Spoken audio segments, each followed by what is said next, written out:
오늘도 홍련 야담을 찾아주셔서 감사합니다. 건강과 행복이 가득한 하루 되시길 바라며 구독과 좋아요는 홍련이에게 큰 힘이 됩니다. 지금 바로 야담 시작합니다. 옛날 옛적 조선 후기 남도 깊은 산자락에 자리한 작은 고을 청안현이 있었습니다.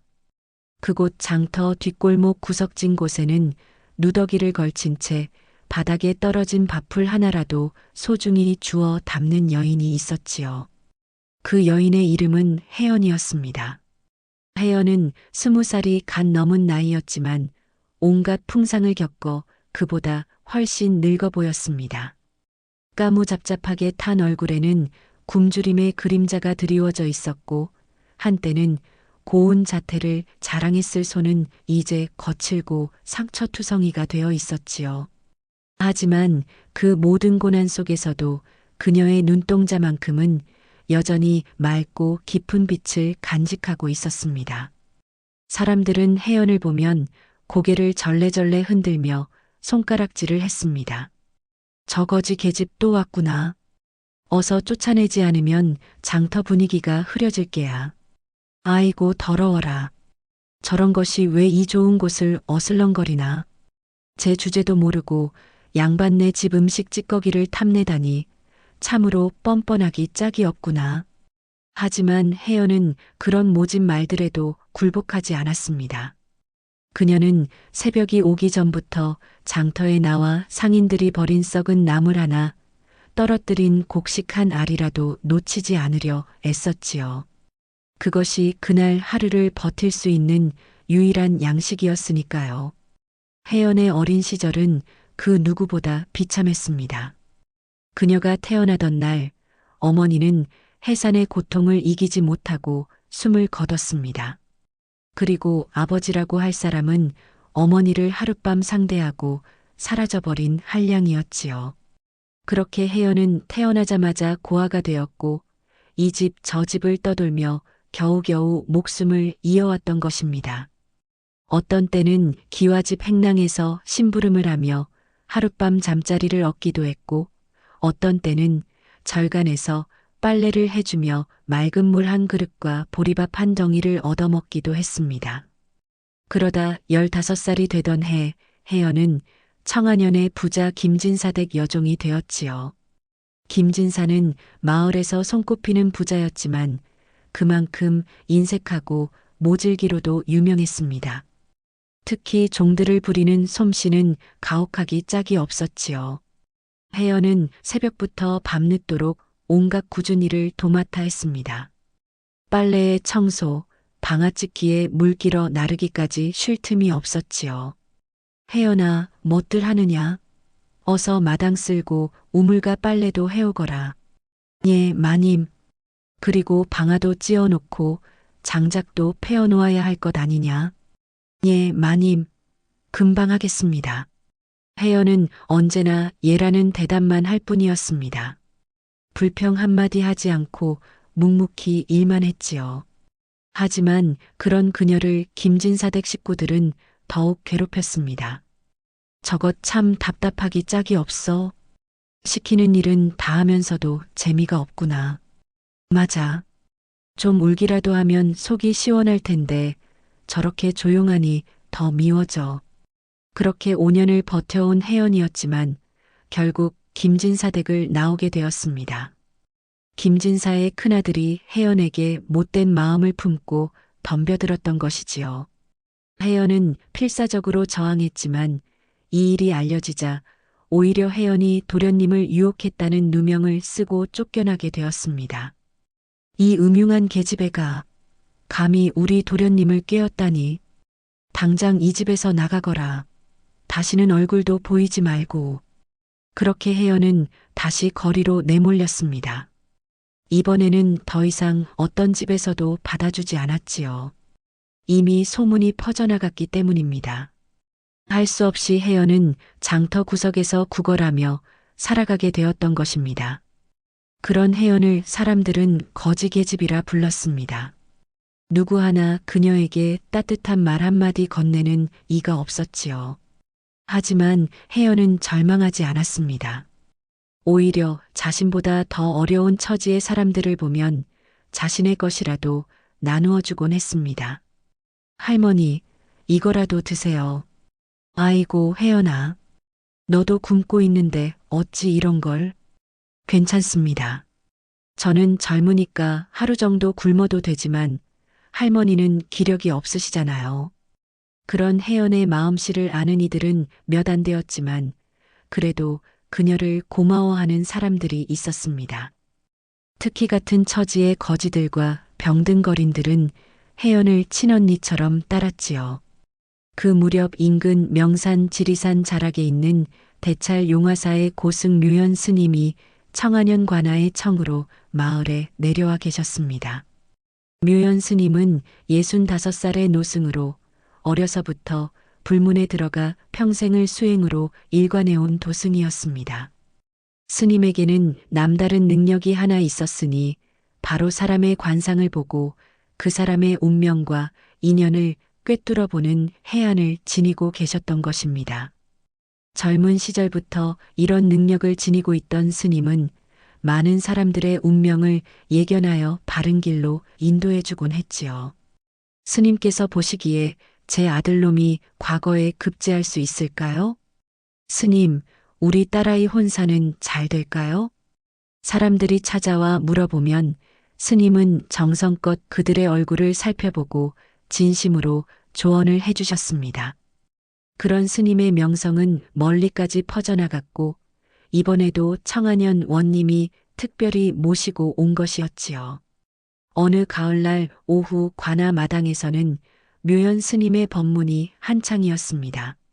수백 명의 사람들이 모여들어 스님의 말씀에 귀를 기울이고 있었지요. 여러분, 부처님께서 말씀하시기를 모든 중생은 다 부처가 될 수 있는 불성을 지니고 있다 하셨습니다. 비록 지금은 어둠 속에 있다 하더라도 마음을 닫고 덕을 쌓으면 언젠가는 반드시 광명을 찾을 수 있는 것입니다. 스님의 온화한 목소리가 마당 가득 울려 퍼졌습니다. 사람들은 모두 고개를 끄덕이며 깊이 감동하고 있었지요. 그런데 바로 그때 스님의 시선이 관아 마당 구석 담장 근처에 머물렀습니다. 그곳에는 누더기를 걸친 채 허기진 배를 움켜쥐고 앉아있는 혜연이 있었지요. 그녀는 멀찍이 떨어진 곳에서 스님의 법문을 듣고 있었습니다. 순간 묘연 스님의 눈이 휘둥그레졌습니다. 혜연의 얼굴에서 범상치 않은 기운이 흘러나오고 있었던 것입니다. 스님은 깜짝 놀라 법문을 멈추고 혜연을 자세히 바라보았지요. 이게 어떻게 된 일인가? 저 천한 여종의 얼굴에서 어찌 이런 귀한 기운이.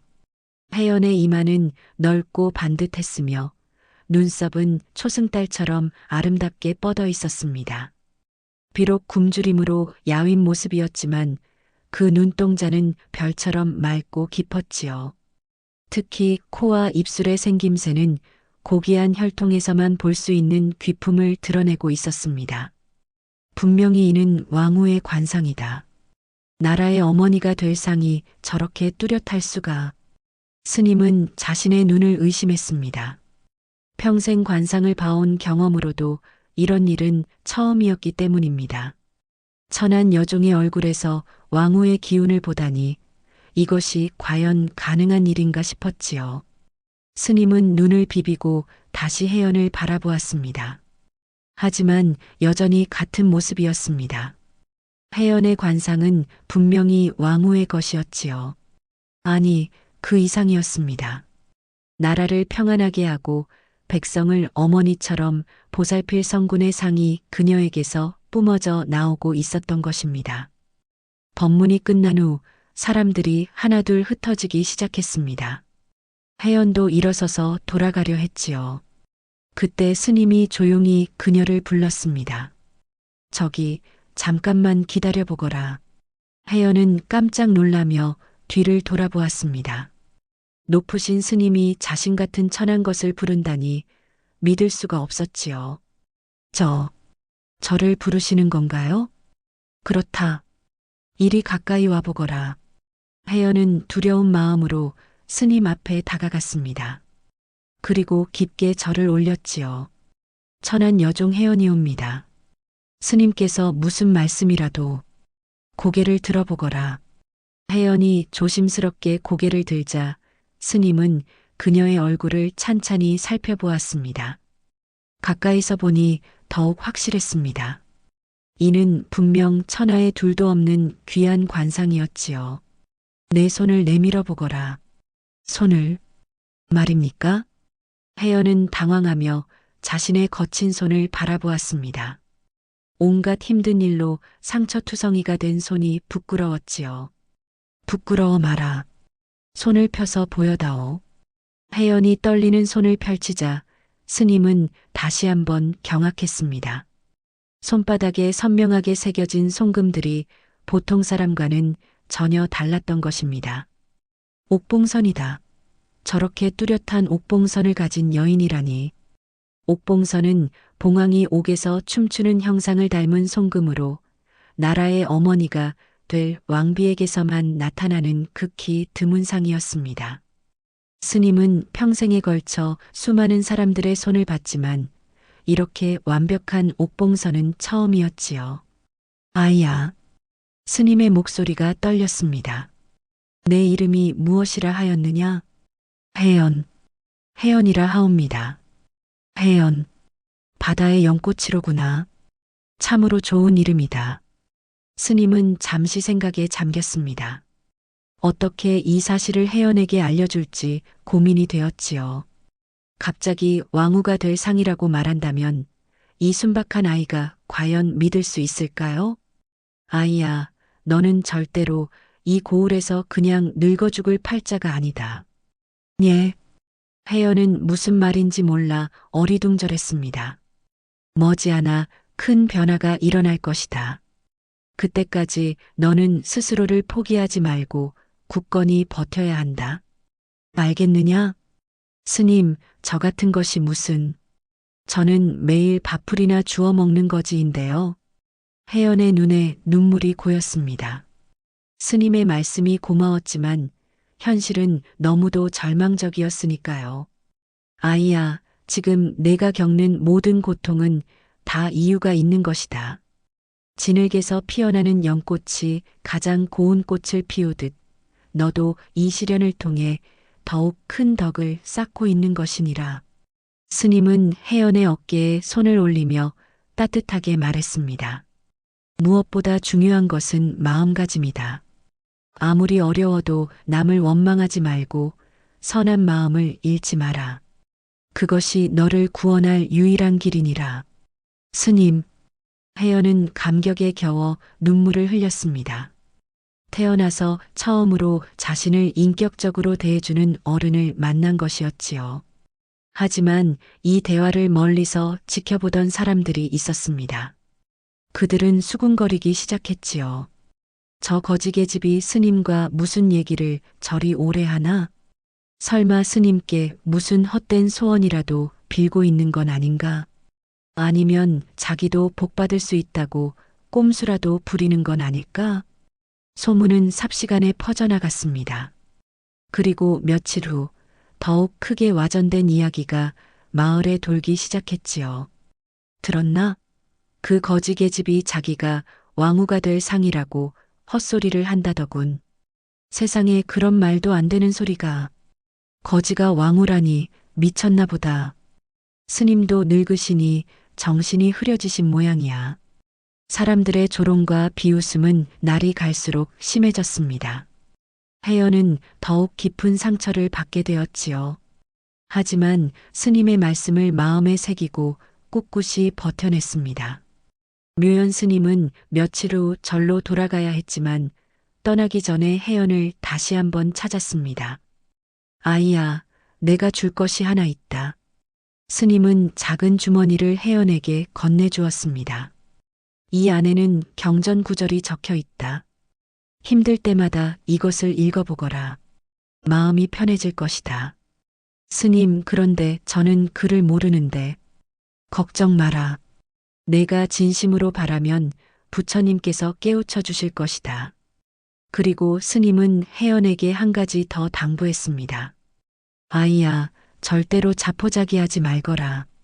그리고 다른 사람들이 뭐라고 하든 신경 쓰지 마라. 내 안에 있는 불성을 믿고 정진하거라. 스님이 떠난 후 혜연은 더욱 힘든 시간을 보내야 했습니다. 사람들의 조롱은 계속되었고 이제는 아예 장터 출입을 금지당하기도 했지요. 저런 미친 계집이 장터를 어지럽힌다. 왕후가 될 상이라니 듣기만 해도 소름이 돋는구나. 혜연은 할 수 없이 마을 외곽으로 밀려났습니다. 버려진 초가집 처마 밑에서 비바람을 피하며 지내게 되었지요. 하지만 스님이 주신 경전 구절을 매일 꺼내보며 마음을 달랬습니다. 신기하게도 날이 갈수록 그 글자들이 무슨 뜻인지 조금씩 이해되기 시작했습니다. 마치 스님의 말씀대로 부처님이 깨우쳐 주시는 것 같았지요. 그러던 어느 날 혜연에게 놀라운 일이 일어났습니다. 마을에 원님을 모시고 온 궁중 사신단이 그녀를 우연히 보게 된 것입니다. 사신단은 남도 지역을 순시하며 민심을 살피는 임무를 띠고 왔었습니다.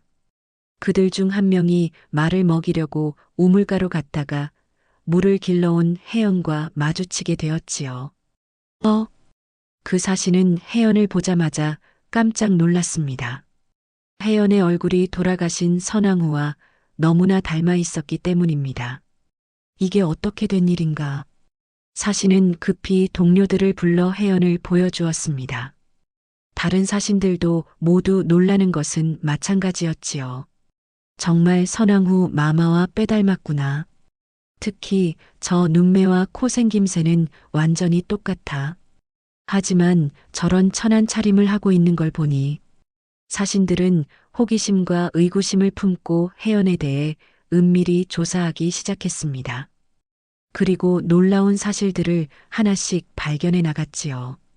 먼저 혜연의 출생에 대해 알아보았습니다.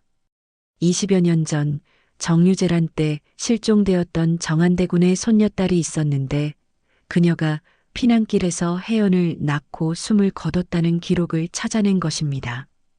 그렇다면 저 여인이 설마 왕족의 혈통이라는 말인가? 사신들은 더욱 자세한 조사를 벌였습니다. 그리고 마침내 결정적인 증거를 찾아냈지요. 혜연이 어릴 때 지니고 있던 비단 조각에서 왕실의 문양이 발견된 것입니다. 이 엄청난 소식은 비밀리에 궁궐로 전해졌습니다. 궁중은 발칵 뒤집혔지요. 죽었다고 여겨졌던 왕족의 후손이 살아있다는 것도 놀라운 일이었지만 그 후손이 거지로 살고 있다는 것은 더욱 충격적이었습니다. 대신들은 밤새 회의를 열어 이 문제를 논의했습니다. 폐하, 이것은 하늘의 뜻이 아닐까 싶습니다. 영의정 김상원이 조심스럽게 말을 꺼냈습니다. 실종되었던 왕족의 후손이 이렇게 발견되다니 분명 깊은 뜻이 있을 것입니다. 하지만 반대하는 목소리도 만만치 않았습니다. 아무리 왕족의 피가 흐른다 한들 천한 신분으로 자란 자를 어찌 왕실에 받아들일 수 있겠습니까? 우의정 이원익이 강하게 반박했습니다. 더욱이 거지로 살아온 자가 과연 왕실의 예법을 따를 수 있겠습니까? 논란이 거세지자 왕은 묘연 스님을 궁궐로 불러들였습니다. 스님의 해안으로 이 문제를 명확히 판단해 보고자 한 것이지요. 대전에 무릎을 꿇고 엎드린 묘연 스님에게 왕이 물었습니다. 스님, 짐이 듣기로는 그대가 그 여인에게서 왕후의 관상을 보았다 하는데 참으로 그러한가? 폐하, 소승이 평생 보아온 관상 중에서도 혜연 낭자만큼 완벽한 왕후의 상은 처음이옵니다. 스님의 대답은 단호했습니다. 소승의 눈에는 그녀야말로 하늘이 이 나라에 내려주신 성모의 상이 분명합니다. 하지만 천한 신분으로 자랐는데 과연 왕비의 자질을 갖추었겠느냐?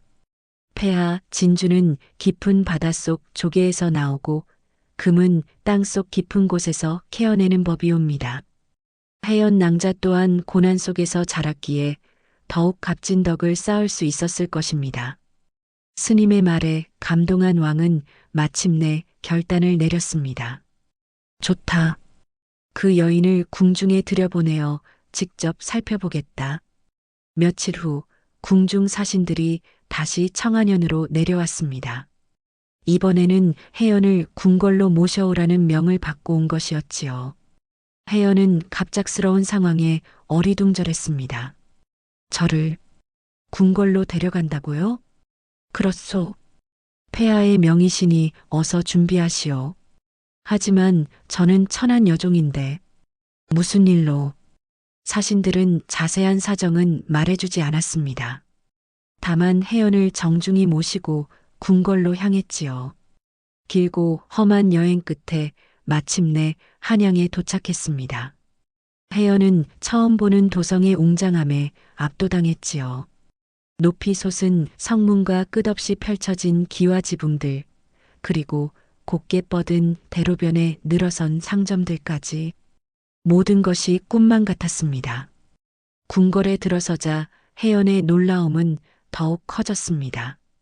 붉은 단청으로 곱게 칠해진 정각들과 하늘을 찌를 듯 높은 처마, 그리고 구름 위를 걷는 듯한 느낌을 주는 넓은 마당까지 이 모든 것이 과연 현실인지 의심스러웠지요. 저기서 잠시 기다리시오. 사신은 혜연을 한 처소에 머물게 했습니다. 그곳은 궁녀들이 거처하는 곳이었는데 혜연이 지금까지 보아온 어떤 집보다도 화려하고 아름다웠지요. 궁녀들은 처음에 혜연을 보고 수군거렸습니다. 저 여인이 바로 그 거지 출신이라는. 세상에 정말 초라하기 짝이 없구나. 저런 것이 과연 궁중에 있을 자격이나 있을까? 하지만 혜연은 그런 시선들을 의식하지 않았습니다. 오히려 자신을 이곳까지 인도해 주신 부처님과 묘연 스님께 감사하는 마음뿐이었지요. 며칠이 지나고 드디어 혜연이 왕을 뵐 날이 왔습니다. 상궁이 와서 그녀에게 예복을 입혀주고 머리를 곱게 빗겨주었지요. 자, 이제 폐하를 뵈러 가자꾸나. 혜연은 떨리는 마음으로 상궁을 따라 대전으로 향했습니다. 긴 복도를 걸으며 그녀는 묘연 스님의 말씀을 떠올렸지요. 스님께서 말씀하시길 부처님께서 항상 나와 함께 계신다 하셨지. 두려워하지 말자. 대전 앞에 도착하자 내관이 왕께 아뢰었습니다. 폐하 혜연을 데려왔사옵니다. 들어오게 하여라. 왕의 목소리가 들려왔습니다. 혜연은 대전으로 들어가 왕 앞에 무릎을 꿇고 깊은 절을 올렸지요. 천한 여종 혜연, 폐하를 뵙사옵니다. 왕은 혜연을 찬찬히 바라보았습니다. 과연 선왕후와 닮은 점이 많았고 무엇보다 그녀에게서 특별한 기품이 느껴졌지요. 고개를 들어보거라. 혜연이 조심스럽게 고개를 들자 왕은 더욱 놀랐습니다. 그녀의 눈빛에서 맑고 깊은 지혜가 느껴졌기 때문입니다. 내가 정한대군의 현손녀라는 것이 참이냐? 폐하 소녀는 어린 시절의 일을 자세히 기억하지 못하옵니다. 다만 어머니께서 돌아가시기 전에 이것을 남겨주셨다고 들었사옵니다. 혜연은 어릴 때부터 지니고 있던 비단 조각을 내보였습니다. 그 위에는 분명히 왕실의 문양이 새겨져 있었지요. 왕은 그것을 자세히 살펴본 후 고개를 끄덕였습니다. 틀림없구나. 그렇다면 너는 짐의 친족이 되는 셈이로다. 폐하. 혜연은 감격에 겨워 눈물을 흘렸습니다. 태어나서 처음으로 자신의 정체성을 확인받은 순간이었지요. 하지만 혜연아, 혈통만으로는 부족하다. 궁중에서 생활하려면 그에 맞는 덕과 예를 갖추어야 하느니라. 가르쳐 주시면 열심히 배우겠사옵니다. 좋다. 그렇다면 우선 이곳에 머물며 궁중의 예법을 익혀보거라. 그 후에 다시 판단해 보겠노라. 왕의 명에 따라 혜연은 궁중에서 생활하게 되었습니다. 매일 아침 일찍 일어나 예법을 익히고 글을 배우고 음악과 예술도 배웠지요. 처음에는 모든 것이 어색하고 어려웠지만 혜연은 포기하지 않고 열심히 노력했습니다. 특히 그녀는 다른 후궁들과 다른 점이 있었습니다. 바로 백성들을 향한 따뜻한 마음이었지요. 궁중 생활을 하면서도 항상 백성들의 어려운 처지를 잊지 않았습니다. 어느 날 궁중에 큰 사건이 일어났습니다. 도성에 역병이 돌기 시작한 것이지요. 많은 백성들이 병에 걸려 고생하고 있었습니다. 다른 후궁들은 자신들의 안전만을 걱정하며 깊은 궁궐 안에 숨어버렸습니다. 하지만 혜연은 달랐지요. 폐하, 소녀가 백성들을 돌보러 나가도 되겠습니까? 왕은 깜짝 놀랐습니다. 무엇이라? 역병이 도는 곳에 나간다고? 예, 폐하. 소녀는 어려서부터 아픈 사람들을 돌보며 살아왔습니다. 지금 백성들이 고통받고 있는데 궁궐에서만 편안히 지낼 수는 없습니다. 하지만 위험하지 않겠느냐? 폐하, 진정한 어머니라면 자식이 아플 때 곁에 있어 주어야 하는 것 아니겠습니까? 백성은 곧 나라의 자식들이옵니다. 혜연의 말에 감동한 왕은 그녀의 뜻을 허락했습니다. 좋다. 하지만 궁의를 대동하고 조심하여 다녀오거라. 혜연은 궁의와 몇몇 궁녀들을 데리고 역병에 걸린 백성들을 돌보러 나섰습니다. 그녀는 직접 병자들을 간호하고 굶주린 이들에게 죽을 끓여 먹였지요. 아가씨, 고맙습니다. 정말 고맙습니다. 낭자님 덕분에 우리 아이가 살았습니다. 어찌 이런 고운 분이 저희 같은 천민들을 돌봐주시는지. 백성들은 혜연의 정성에 감격했습니다. 그녀는 밤낮을 가리지 않고 병자들을 돌보았고 때로는 자신의 것까지 나누어 주며 백성들을 위로했지요. 혜연의 이런 행동은 곧 궁중에 알려졌습니다.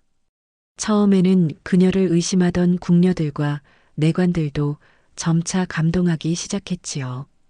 혜연 낭자는 정말 남다르구나. 저렇게 백성을 사랑하는 마음이야말로 진정한 왕비의 덕목이 아닐까?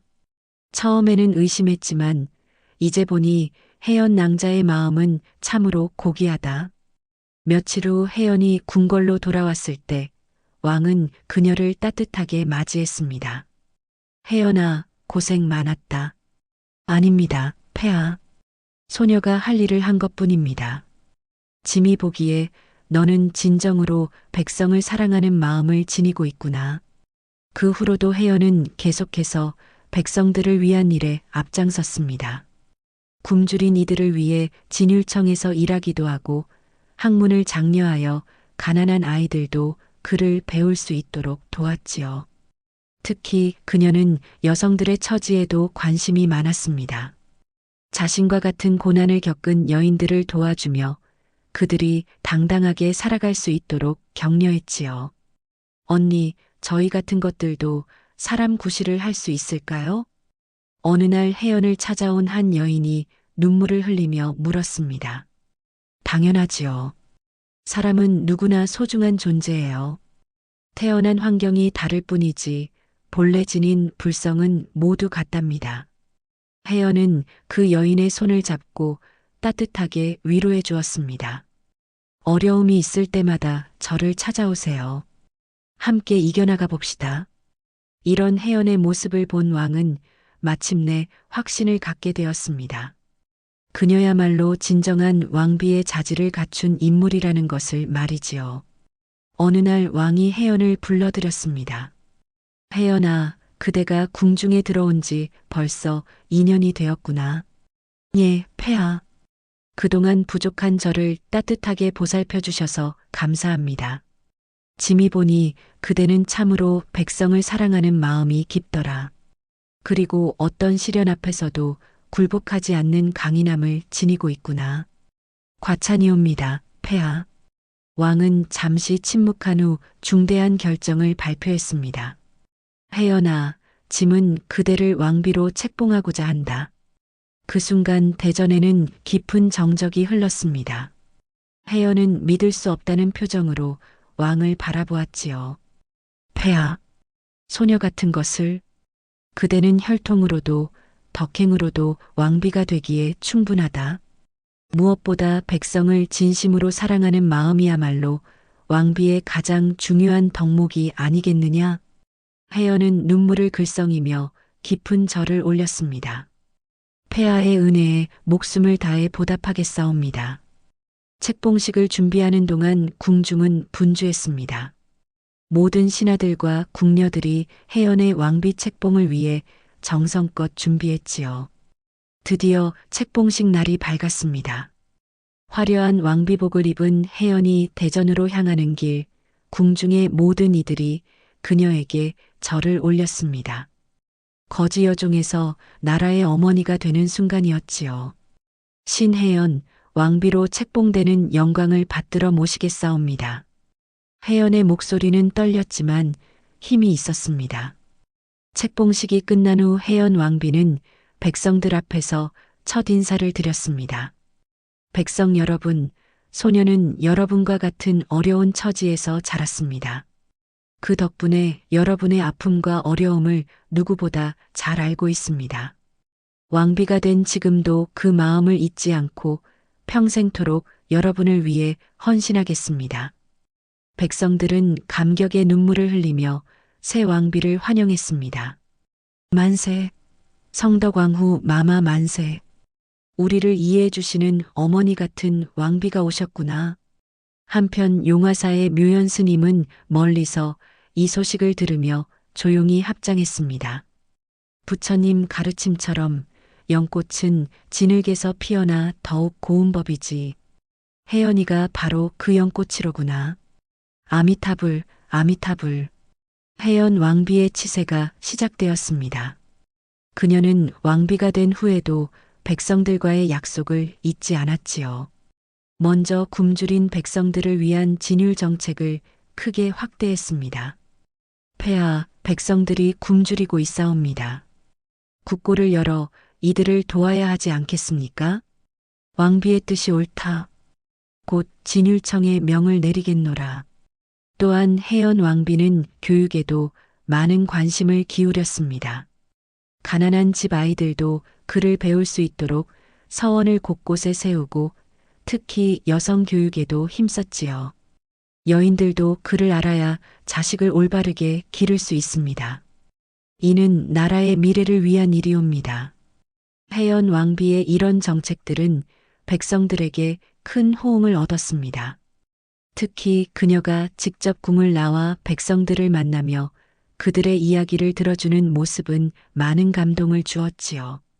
왕비 마마께서 직접 우리를 찾아주시다니 정말 어머니 같은 분이시구나. 시간이 흘러 혜연 왕비는 현명한 왕자들을 낳았습니다. 그녀는 아이들에게도 자신이 배운 교훈을 전해주었지요. 얘들아, 너희는 왕족으로 태어났지만 그것을 자만해서는 안 된다. 진정한 귀함은 백성을 사랑하고 나라를 위해 헌신하는 마음에 있느니라. 예, 어마마마. 왕자들은 어머니의 가르침을 가슴 깊이 새기며 자랐습니다. 어느 날 혜연 왕비는 어린 시절 자신이 살던 청안현을 다시 찾았습니다. 이번에는 왕비의 행차로 온 것이었지요. 마을 사람들은 화려한 가마와 수많은 호위 무사들을 보고 깜짝 놀라 나와 절을 올렸습니다. 왕비 마마의 행차다. 혜연 왕비는 예전에 자신이 밥풀을 주워 먹던 그 장터 구석에 잠시 멈춰 섰습니다. 그리고 과거를 회상하며 깊은 감회에 젖었지요. 참으로 먼 길을 걸어왔구나. 그때 한 노인이 조심스럽게 다가왔습니다. 바로 예전에 혜연에게 가끔 따뜻한 말을 건네주던 김할아버지였지요. 왕비 마마, 혹시 옛날 그 혜연이가 맞습니까? 할아버지, 저를 기억하고 계시는군요. 아이고, 정말 그 혜연이가 맞구나. 어찌 이렇게 훌륭하게 되셨는지. 김할아버지는 눈물을 흘리며 감격했습니다. 혜연 왕비는 그 고을에 큰 서원을 세우고 양로원도 지었습니다. 그리고 가난한 사람들을 위한 진료소도 만들었지요. 왕비 마마 은혜에 죽어도 잊지 못하겠습니다. 고맙습니다. 정말 고맙습니다. 마을 사람들의 진심 어린 감사를 받으며 혜연 왕비는 자신의 삶이 얼마나 의미 있는지를 새삼 깨달았습니다. 이제 백발이 성성해진 묘연 스님도 찾아뵈었습니다. 스님은 혜연을 보자 환한 미소를 지었지요. 왕비마마 참 멀리 오셨습니다. 스님, 그때 스님의 말씀이 없었다면 소녀는 절망 속에서 쓰러져 갔을 것입니다. 평생 은혜를 잊지 않겠습니다. 왕비마마, 그 모든 것은 마마의 공덕이었습니다. 소승은 다만 하늘의 뜻을 전했을 뿐이옵니다. 스님께서 말씀하신 연꽃의 가르침을 이제야 깨닫겠습니다. 진흙에서 피어나되 진흙에 물들지 않는 연꽃처럼 살겠습니다. 세월이 더욱 흘러 혜연 왕비는 조선 역사상 가장 사랑받는 왕비 중 한 명이 되었습니다. 그녀의 자비롭고 현명한 정치는 백성들에게 큰 평안을 가져다 주었지요. 어느 봄날 혜연 왕비는 궁궐 후원의 연못가를 거닐고 있었습니다. 활짝 핀 연꽃들이 햇살에 반짝이고 있었지요. 연꽃은 진흙에서 피어나되 진흙에 물들지 않는다. 묘연 스님의 말씀이 다시 떠올랐습니다. 혜연 왕비는 자신의 삶을 돌아보며 깊은 감회에 젖었지요. 그날 밤 그녀는 일기장에 이런 글을 남겼습니다. 사람의 참된 귀함은 태어날 때 정해지는 것이 아니라 어떻게 살아가느냐에 달려 있다. 나는 천한 신분으로 태어나 많은 고난을 겪었지만 그 모든 경험이 지금의 나를 만들어준 소중한 자선이었다. 하늘의 은혜와 많은 분들의 도움으로 이 자리에 있을 수 있었으니 이 은혜를 잊지 않고 죽는 날까지 백성을 위해 살아가리라. 혜연 왕비가 세상을 떠날 때 온 나라 백성이 울며 슬퍼했다고 전해집니다. 우리의 어머니 같으신 왕비 마마가 돌아가시니 이제 누가 우리를 돌봐주실꼬? 장례식 날 이미 100세를 넘긴 묘연 스님은 지팡이를 짚고 와서 마지막 인사를 드렸습니다. 왕비 마마 고생 많으셨습니다. 진흙에서 피어난 연꽃이 마침내 하늘로 돌아가시는군요. 부처님 곁에서 편히 쉬시기 바랍니다. 후대 사람들은 혜연 왕비를 성덕왕후라 불렀습니다. 그리고 그녀의 이야기는 오랫동안 백성들 사이에 전해져 내려왔지요. 천한 신분으로 태어나도 덕을 쌓고 선행을 베풀면 하늘이 돕는다는 교훈과 함께 말입니다. 지금도 청안현에는 혜연 왕비가 세운 서원이 남아 있습니다. 그리고 그 앞에는 아름다운 연못이 있어서 여름이 되면 연꽃이 만발한다고 합니다. 사람들은 그 연꽃을 보며 혜연 왕비의 일생을 떠올리곤 하지요. 저 연꽃처럼 어려운 환경에서도 굴복하지 않고 아름다운 꽃을 피울 수 있다면 얼마나 좋을까? 옛말에 덕불고 필류인이라 하여 덕이 외로우면 반드시 이웃이 있다고 했습니다. 이야기 속 혜연은 천한 신분으로 태어나 세상의 모든 멸시와 천대를 받았지만 그 속에서도 굴복하지 않고 선한 마음을 지켜나갔습니다. 묘연 스님은 그런 혜연의 진정한 가치를 알아보았고 마침내 하늘도 그녀의 덕행에 감동하여 큰 복을 내려주셨지요. 이는 우리에게 중요한 교훈을 주고 있습니다. 사람의 진정한 가치는 태어난 환경이나 신분에 있는 것이 아니라 어떤 마음으로 살아가느냐에 달려 있다는 것입니다. 아무리 어려운 상황에서도 선한 마음을 잃지 않고 남을 배려하고 사랑하는 마음을 지켜나간다면 언젠가는 반드시 그 진가가 빛을 발하게 될 것입니다. 또한 혜연의 이야기는 우리에게 희망을 줍니다. 아무리 절망적인 상황에 처해 있어도 포기하지 않고 꾸준히 노력한다면 기적 같은 일이 일어날 수 있다는 것을 보여주고 있기 때문입니다. 혜연 왕비처럼 우리도 각자의 자리에서 연꽃과 같은 삶을 살아보는 것은 어떨까요? 주변이 아무리 어둡고 힘들어도 우리 마음만은 늘 맑고 아름답게 지켜나간다면 그 자체로 이미 우리는 가장 고귀한 존재가 되는 것이 아닐까 합니다. 그리고 무엇보다 중요한 것은 성공한 후에도 초심을 잃지 않는 것입니다. 혜연 왕비는 왕비가 된 후에도 자신의 어려웠던 과거를 잊지 않고 오히려 그 경험을 바탕으로 더욱 백성들을 사랑하고 돌보았지요. 이런 마음가짐이야말로 진정한 지도자의 자질이 아닐까 싶습니다. 홍련이가 들려준 오늘의 이야기 어떻게 들으셨나요? 여러분의 구독과 좋아요는 홍련이에게 큰 힘이 됩니다. 감사합니다.